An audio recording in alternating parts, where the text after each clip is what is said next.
It was a Thursday night when I found myself at the Amber Room, one of those places that somehow manages to be both trendy and timeless.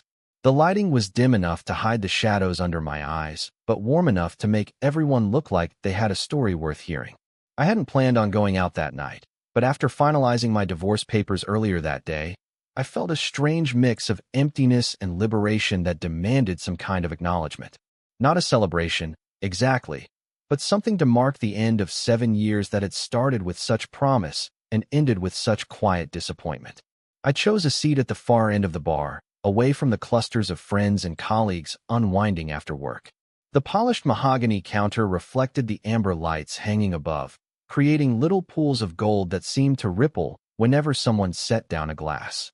The bartender noticed me immediately, though he took his time making his way over. He was tall, with dark hair that curled slightly at the nape of his neck, and he moved with the confident grace of someone completely at home in their environment.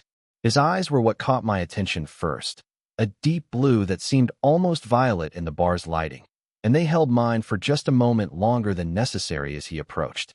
"What can I get for you tonight?" he asked, his voice carrying just enough over the low hum of conversation and the jazz playing softly in the background.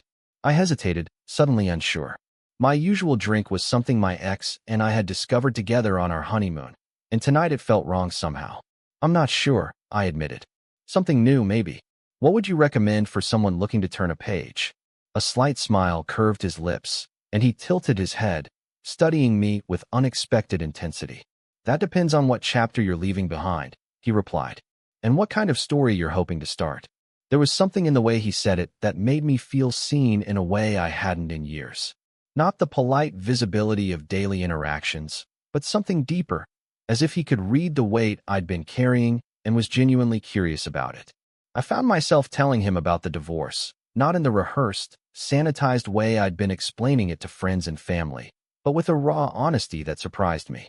He listened without interruption, occasionally nodding, his hands busy preparing something I couldn't quite see. When I finally ran out of words, he placed a cocktail in front of me. It was a deep amber color with hints of gold, garnished with a twist of orange peel. "It's called a new chapter," he said, though I was fairly certain he'd just invented that name.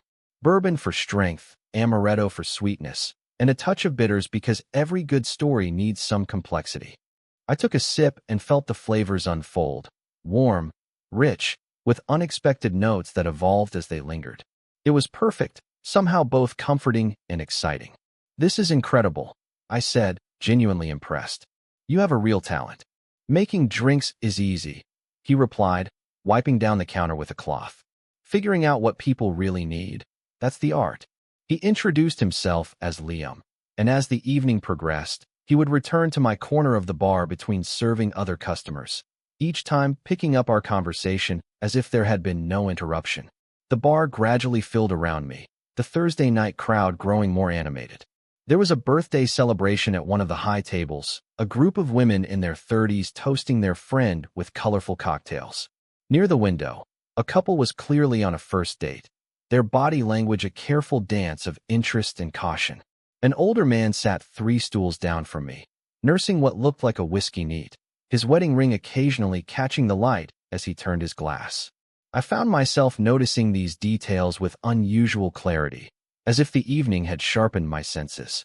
The ambient sounds of ice and shakers, laughter, the clink of glasses, and underneath it all, the smooth saxophone from the speakers, it all blended into a soothing urban lullaby. The scents were just as layered, citrus and herbs from the cocktails, the subtle cologne or perfume of passing patrons, and the deeper notes of aged wood and spirits that seemed embedded in the very walls of the place. As I neared the bottom of my drink, Liam returned. "One more?" he asked, but there was something different in his tone, a subtle shift I couldn't quite identify. "I should probably settle up," I said, reaching for my wallet. "Early meeting tomorrow." He nodded and reached for my empty glass, his fingers brushing mine in what could have been an accident, but didn't feel like one. "This one's on the house," he said. "Consider it a toast to new beginnings." Before I could protest, he was already preparing another drink, his movements precise and almost hypnotic. I watched his hands, noticing the way his forearms flexed beneath rolled-up sleeves, the careful way he measured each ingredient. There was something deeply attractive about someone so completely in their element, so confident in their craft. You know, he said as he worked, most people come in here wearing masks. They play the role they think they should, the successful professional, the carefree friend, the attentive date. But every once in a while, someone comes in who isn't performing. They're just present, real. He slid the fresh drink toward me. That's rare and compelling. I felt a flush of warmth that had nothing to do with the alcohol. I'm not sure I'm being anything special, I said. Just tired of pretending things are fine when they're not. That's exactly what I mean, he replied. Honesty is its own kind of magnetism. His eyes held mine again, and this time I was the one who didn't look away. The second drink was different from the first, lighter, with bright notes of citrus and something herbal I couldn't identify. It tasted like possibility, like the first warm day after a long winter.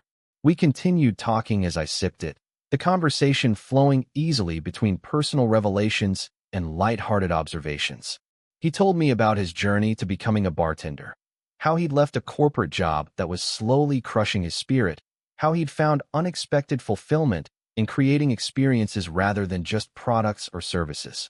People think this job is about mixing drinks, he said, gesturing around the bar.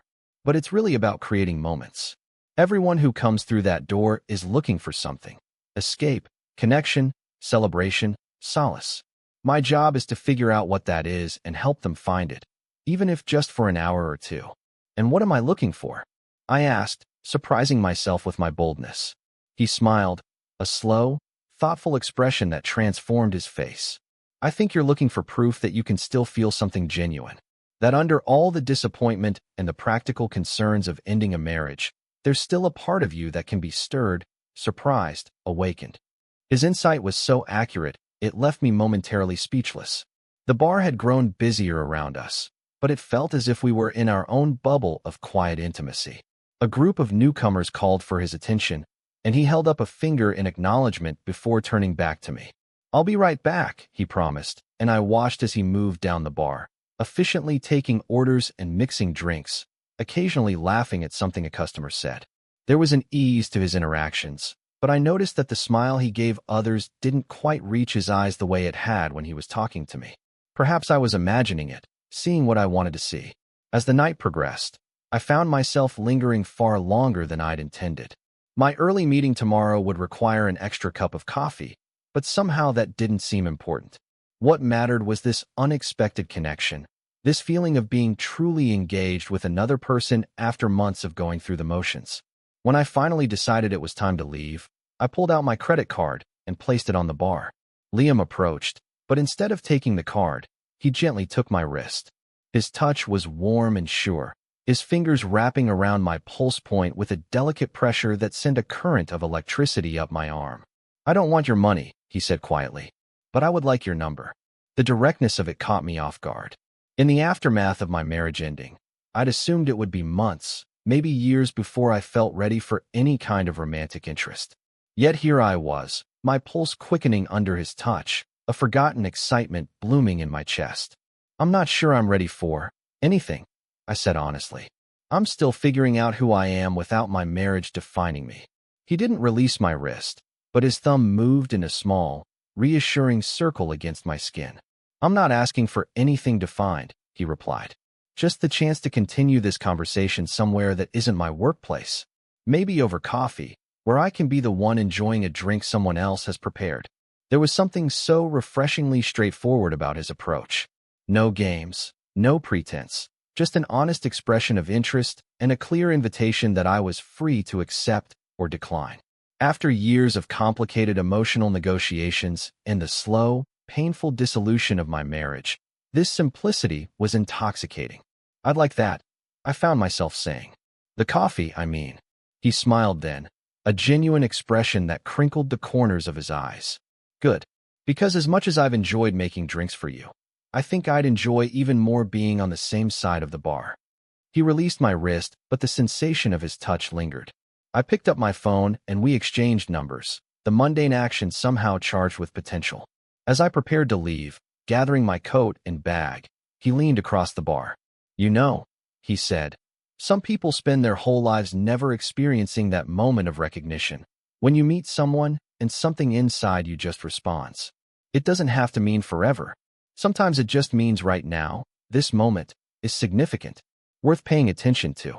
I thought about his words as I stepped out into the night air, which felt cool and clarifying after the warm intimacy of the bar. The city around me was still alive with light and movement, people making their way home or to their next destination. I felt strangely aligned with them all, part of the great human current of seeking and finding, losing and beginning again. The next morning, nursing a coffee before my meeting, I received a text, thinking about what kind of coffee best represents turning the page to a new chapter. Any preferences? Liam. I smiled at my phone, feeling a lightness I hadn't experienced in longer than I could remember. Whatever happened next, whether this was the beginning of something meaningful or just a pleasant interlude in my recovery, I was grateful for that moment when the bartender poured one last drink and took my wrist instead of my card. It had reminded me that even in endings, there are beginnings waiting to be discovered. That connection can be found in the most unexpected places, and that sometimes the most important thing we can do is simply be present enough to recognize when something real is being offered. As I typed my reply, I realized that perhaps the most significant aspect of the previous night wasn't the potential of a new relationship, but the rediscovery of my own capacity for hope. After months of feeling numb and disconnected, I had experienced genuine emotion, anticipation, and curiosity about what might come next. Whether Liam became an important part of my story or just a meaningful footnote, he had already given me something invaluable, a reminder that my heart, though bruised, was still very much alive and capable of feeling. And sometimes, that realization alone is enough to help us turn the page and begin again, with courage and openness to whatever the next chapter might hold. The world is full of amber-lit rooms and unexpected connections, waiting for us to be brave enough to enter them and present enough to recognize their value when they appear. I pressed send on my reply. Surprise me. I'm learning to appreciate the unexpected, and stepped into my meeting with a smile that had nothing to do with business and everything to do with the quiet excitement of possibility, that most precious and renewable resource that can never be truly exhausted as long as we remain willing to recognize it when it appears before us, often in the most unlikely of places and at the most unexpected of times. Total_char_count, 12,485.